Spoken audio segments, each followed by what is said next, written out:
Enzo Recto, kalaban ang katiwalian at kasinungalingan, kakampi sa katotohanan at kabutihan.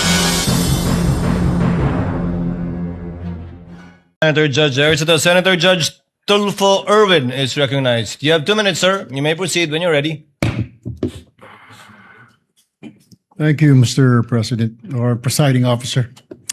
I'd like to direct my clarificatory question to the witness on the stand, Mr. Presiding Officer. Attorney Jeremy Lontok, Opo, Your Honor. what findings, if any, convince the NBI the motive of the respondent to kill the president and 2 other people? Meron po bang kayong nakitang motibo? Kasi maaari pong sabihin lang nung isang tao sa sobrang galit niya, na pag-usapan na po kanina yan, di ba? Spur of the moment. Pero did you find any motive? Bakit niya po gagawing patayin ang Pangulo? Yes, Your Honor. As I've said before, when we take into consideration all the facts and circumstances surrounding that issue, nagkaroon ng hindi magandang relasyon yung dalawa, and then nagbato na ang Vice Presidente ng mga salitang mabibigat laban sa Presidente. Pinapakita doon sa October 18 na toxic na nga yung relationship nila. Galit na galit si Sara dahil sinasabi ng Vice Presidente is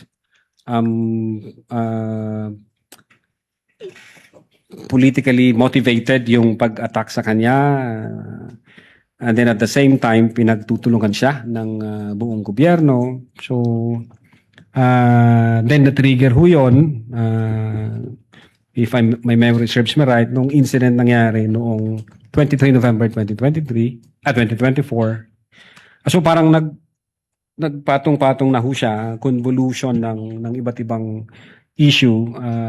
So nakita ho namin talagang galit ang Vice Presidente sa Presidente. Okay. So you saw that the Vice President is very angry, right? Galit po siya.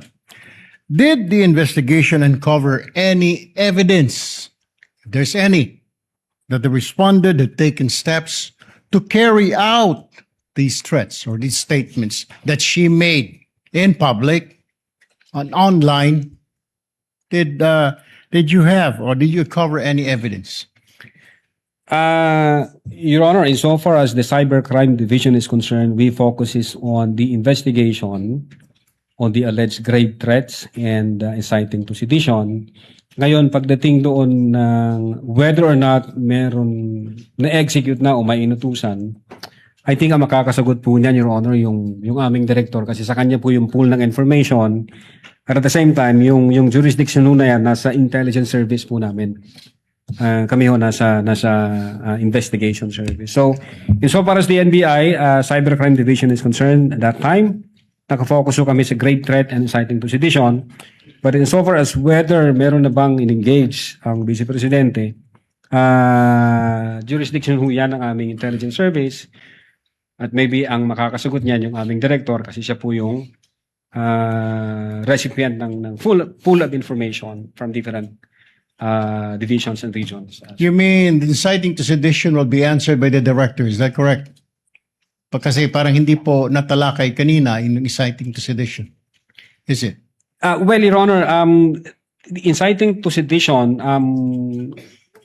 in our investigation, we were able to establish that those utterances from 18 October 2024, November 23, 2024, and other facts and circumstances, even the November 26, 2024, we believed that those utterances have a tendency, Your Honor, to stir up the people, to go against the government, have tendency to disturb the public peace of the community, the peace of the community, and have tendency to undermine public safety and public order. And I think that's elements of the inciting to sedition, Your Honor.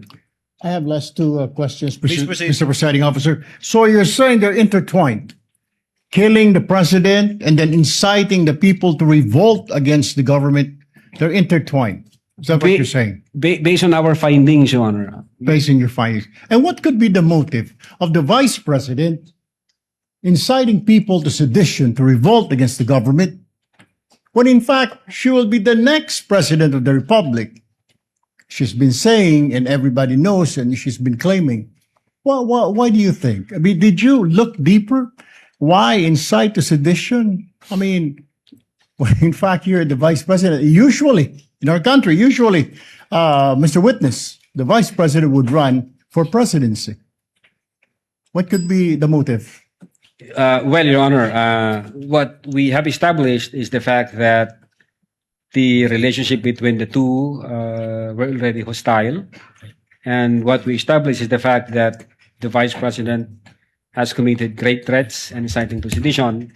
Yun ho yung focus namin, Your Honor. Insofar as yung mas malalim pa na motibo, wala akong personal knowledge. All right. Your Honor. Well, I'm running out of time.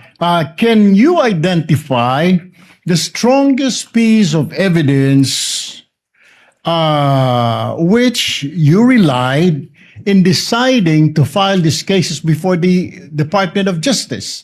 And what is the status of this case, Mr. Witness? Well, Your Honor, the pieces of evidence that we attached or we incorporated in our investigation is sufficient and has satisfied the requirements of the quantum of evidence required, which is prima facie evidence with reasonable certainty of conviction. And the fact, Your Honor, that the Department of Justice has issued certification stating that your referral, your transmittal, has complied all the elements of the crime charge and therefore good for preliminary investigation. What is the status of the case, Mr. Witness? It's ongoing, Your Honor. If kung tama ang naalala ko, it's ongoing, Your Honor. One very, very quick question, Mr. Kindly Presiding wind Officer. up, Senator Judge. Do you think at this point you have an airtight case against the respondent? I believe so. Yes, Your Honor. Otherwise, the Department of Justice would not issue a certification stating to the effect na kumpleto ang elements namin, na nakuha namin yung requirement, at ready na siya for preliminary investigation. Thank you, Mr. Witness. Thank you, Mr. Presiding Officer. Thank you, Senator Judge Tulfo. Bunyog, halikan na kasama ka. Bunyog, kapag buklod ay may pag-asa. Luzon, Visayas, Mindanao, isa ang pananaw. Sa bagong Pilipinas ang bunyog isisigaw.